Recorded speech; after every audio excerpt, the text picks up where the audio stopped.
सुप्रसिद्ध राजज्योतिषांत्रिक श्री माधव गुरुजी यांचा खास उपक्रम चिंतन, सत्संग आणि साधना.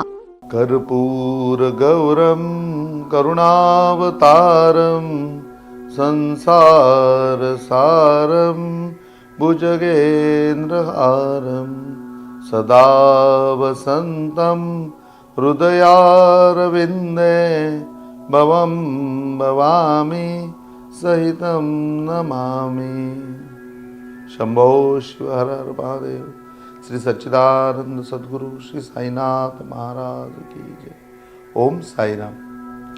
मुद्गल ऋषी आणि गणपती बाप्पा आज चर्चा करत असताना मुद्गल ऋषी आता प्रत्येक वेळेला खूप टेन्शनमध्ये येत आहेत आणि प्रत्येक वेळेला खूप संभ्रम अवस्थेमध्ये जात आहेत.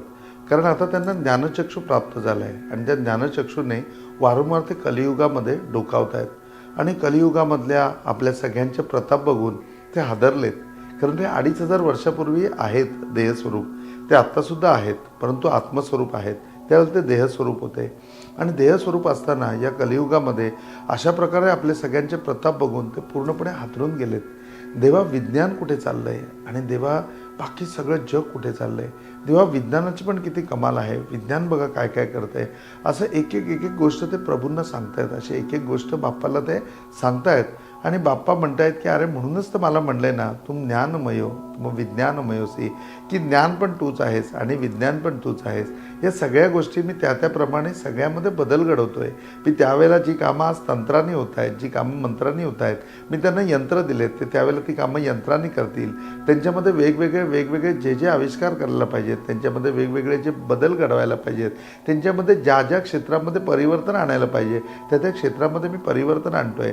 आणि त्यावेळेला ते तेवढे सगळे सक्षम आहेत. का सक्षम आहेत तर तेवढं परिवर्तन मी त्यांच्यामध्ये घडवलेलं आहे, तेवढं परिवर्तन मी ज्ञानामध्ये घडवलेलं आहे, तेवढं परिवर्तन मी विज्ञानामध्ये घडवलं आहे. आणि म्हणून तर त्या कलियुगामध्ये सुद्धा अथर्व शीर्षामध्ये तुम्हाला म्हणतायत तू ज्ञानमयो तम विज्ञानमयोसी, की देवा तूच ज्ञान आहेस आणि तूच विज्ञान आहेस. या सगळ्या गोष्टी त्यांना पार केल्या आहेत. तुला बघतोयस का तू चक्षुनी तुझ्या, की त्यावेळेला ते सगळे कॉम्प्युटरवर आहेत. तुला तो दिसतोय ना, तो कॉम्प्युटर आहे, ज्या कॉम्प्युटरवर ते बसलेत. बघ तो कॉम्प्युटर म्हणजे त्याला किती बुद्धी आहे, तो सगळं लक्षात ठेवतोय, तो प्रत्येक सेकंदाला किंवा क्षणाला त्यांच्या गोष्टींची उत्तरं देतोय. आणि हे सगळं चालवताना बघ त्याच्या हातामध्ये ते आहे ना, तुला दिसतंय ते, त्याला माऊस नाव दिलेलं आहे, त्याला माऊस ठेवलेलं आहे. माऊसचा अर्थ उंदीर होणार आहे.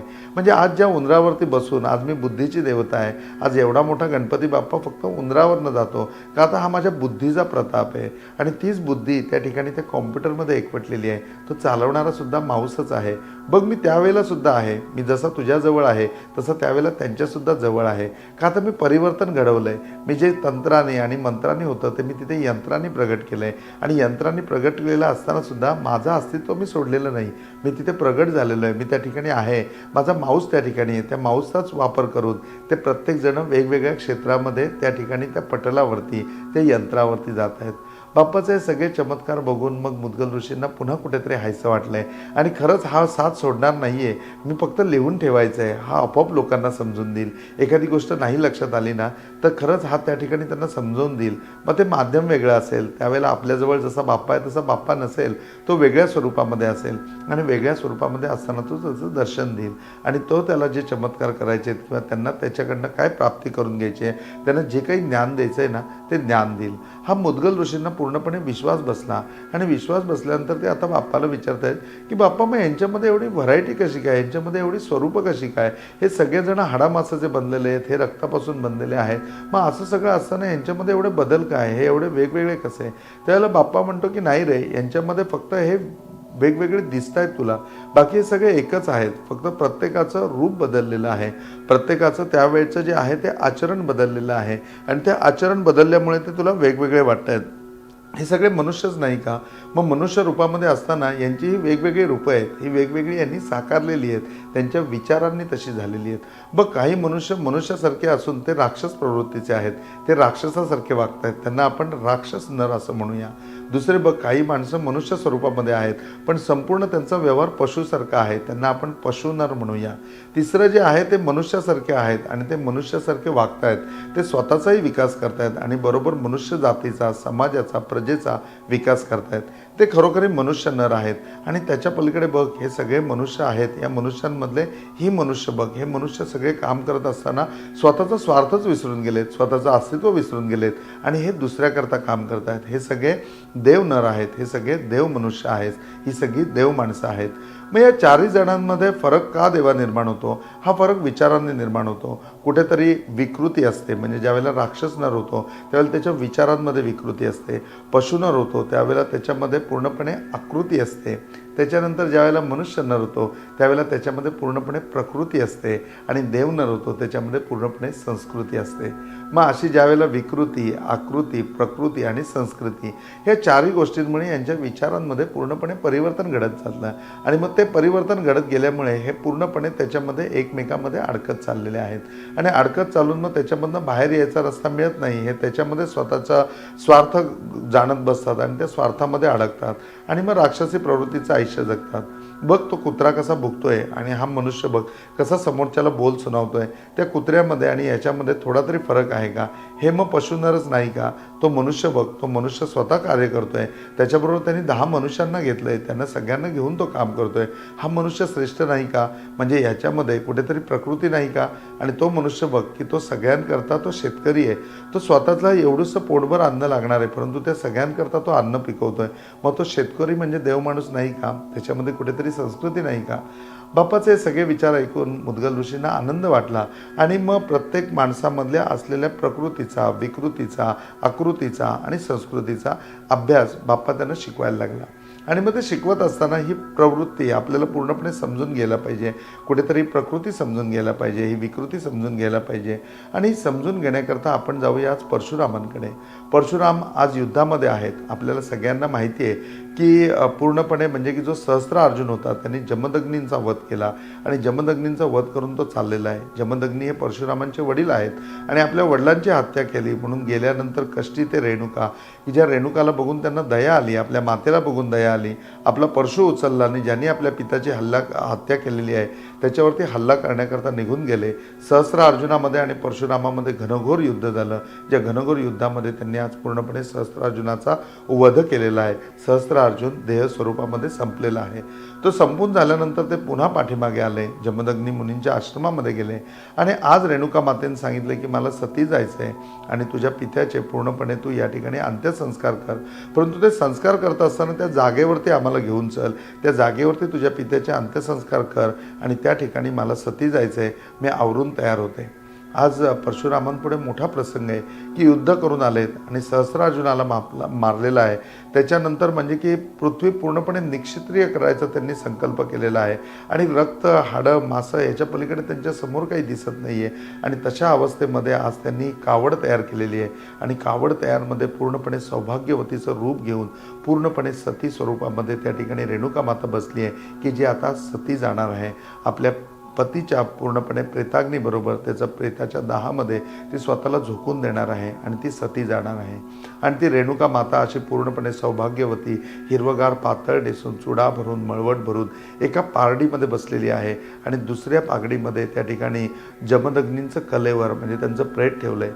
आता ही कावड आपल्या खांद्यावरती घेऊन परशुराम निघालेत की ज्या ठिकाणी रेणुका माता रस्ता दाखवते त्या रस्त्याने त्यांचं पूर्णपणे पादाचरण चाललेलं आहे आणि ते त्यांना घेऊन चाललेले आहेत. आता तो मार्ग क्रमत असताना पुढे पुढे पुढे येऊन ते त्या ठिकाणी पूर्णपणे रेणुका मातेच्या ठिकाणी आलेले आहेत. म्हणजे आणि रेणुका मातेच्या ठिकाणी आल्यानंतर त्या ठिकाणी रेणुका मातेने त्यांना सावध केलं आणि सावध केल्यानंतर सांगितलं की ही माहूरची भूमी आहे आणि इथे तू आता हे कलेवर आणि मला इथे ठेव, अंत्यसंस्काराची इथे तयारी कर.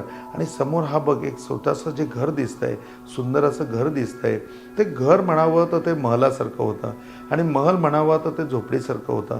ते खूप वेगळीच प्रतिकृती होती. आणि त्या ठिकाणी रेणुका मातेने बोट दाखवलं की आतमध्ये जा, इथे एक विप्र राहतो, म्हणजे इथे एक ब्राह्मण राहतो. त्या ब्राह्मणाला विनंती कर की माझ्या वडिलांचा अंत झालेला आहे आणि त्यांचा अंतिम संस्कार करायचा आहे, त्याचं पुरोहित्य तुम्ही करा आणि माझी आई सती जाणार आहे, तिला आशीर्वाद देण्याकरता सुद्धा तुम्ही या. आता रेणुका मातेने सांगितल्यानंतर त्या ठिकाणी परशुराम त्या झोपडीमध्ये किंवा त्या महलामध्ये प्रवेश करतात आणि त्या प्रवेश केल्यानंतर त्याच्या आतमध्ये जे विप्र बसलेले आहेत ते विप्र म्हणून दुसरे कोणी नाही तर साक्षात दत्तगुरू बसलेले आहेत. आणि आता कुठेतरी या ठिकाणी परशुरामामध्ये परिवर्तन घडवायला पाहिजे, या परशुरामाची कुठेतरी परीक्षा घ्यायला पाहिजे. हा परशुराम खरोखरी देव स्वरूपामध्ये प्राप्त होण्याकरता ते गुण याच्यामध्ये अजून आलेत की नाही याची कुठेतरी परीक्षा घ्यायला पाहिजे. या विचाराने त्यांचं स्वरूप असं आहे की ते पूर्णपणे नग्न अवस्थेमध्ये बसलेले आहेत. त्यांच्या मांडीवरती एक सुंदर युवती बसलेली आहे आणि त्या युवतीबरोबर बसलेल्या असताना त्यांच्या हातामध्ये हा पूर्णपणे जाम आहे, म्हणजे की मेद पेयाचा असं सुंदर असं मद्य पेय त्यांच्या हातामध्ये आहे आणि त्याचा ते पूर्णपणे उपभोग घेत आहेत. आज आपली आई सांगते की तू त्या झोपडीमध्ये किंवा त्या महलामध्ये प्रवेश कर आणि तिथे एक विप्र बसले असेल, त्या विप्रांना विनंती कर की माझ्या वडिलांचा अंतिम संस्कार तुम्ही करा.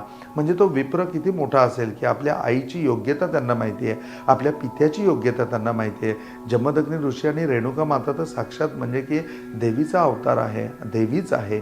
आणि मग हे असताना ती सांगत असलेल्या झोपडीमध्ये ते जात आहेत आणि समोर असा प्रसंग बघतायत, परंतु त्यावेळेला एक क्षणसुद्धा ते विचलित झालेले नाही आहेत.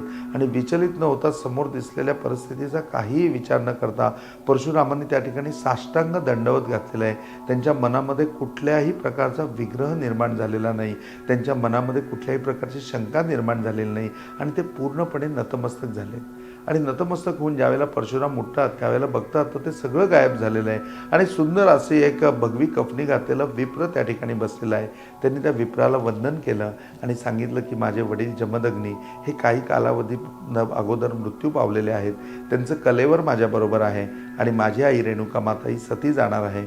माझी आपल्याला विनंती आहे की आपण त्या ठिकाणी यावं आणि त्यांचे अंतिम संस्कार करावे. त्या विप्रांनी त्याचं त्या आमंत्रणाचा स्वीकार केला आणि सगळी तयारी घेऊन विप्र त्या ठिकाणी आलेले आहेत आणि त्या माहूरच्या क्षेत्रामध्ये पूर्णपणे जमदग्नींचे अंत्यसंस्कार झालेले आहेत आणि त्याच ठिकाणी रेणुका माता सती गेलेली आहे. रेणुका माता त्या ठिकाणी त्या पूर्णपणे प्रेताचं दहन होत असताना त्या दहनामध्ये स्वतःला समर्पित केलेलं आहे आणि जमदग्नी ऋषींबरोबर त्यांच्या आत्म्याबरोबर त्या ठिकाणी रेणुका मातेचा आत्मासुद्धा निघून गेलेला आहे, देह निघून गेलेला आहे. आणि मग ते क्षेत्र माहूर आपल्याला सगळ्यांना माहिती आहे, ज्या माहूरला आपण रेणुका मातेला भेटायला जातो. आणि मग हा सगळा प्रसंग झाल्यानंतर आपली आईसुद्धा गेलेली आहे, आपले वडीलसुद्धा गेलेले आहेत, आपण पूर्णपणे पोरके झालेलो आहोत. असे पोरके झालेले असताना त्या विचाराने स्वतः परशुरामाला खूप अनावर झालेलं आहे दुःख आणि ते ढसाढसा रडत आहेत. ते रडत असताना त्या भगवी कफनी घातलेल्या विप्राने अलगस त्यांच्या पाठीवरनं हात फिरवला, त्यांना जवळ घेतलं आणि जवळ घेतल्यानंतर त्या विप्राला अगदी घट्ट असं आलिंगन परशुरामाने दिलं. ते आलिंगन दिल्यानंतर इतकं बरं वाटलं की कुणीतरी आपलं सांत्वन करतं आहे, कुणीतरी आपल्याला पूर्णपणे धीर देतं आहे आणि या दुःखातून आपल्याला बाहेर काढतं, ही भावना निर्माण झाली. ती भावना निर्माण झाल्यानंतर त्या विप्रांनी असंच पाठ थोपाटत त्या महलामध्ये, त्या झोपडीमध्ये पुन्हा परशुरामाला नेलं आणि सांगितलं परशुरामा बस. आणि त्या ठिकाणी त्यांना प्यायला छान पाणी दिलं.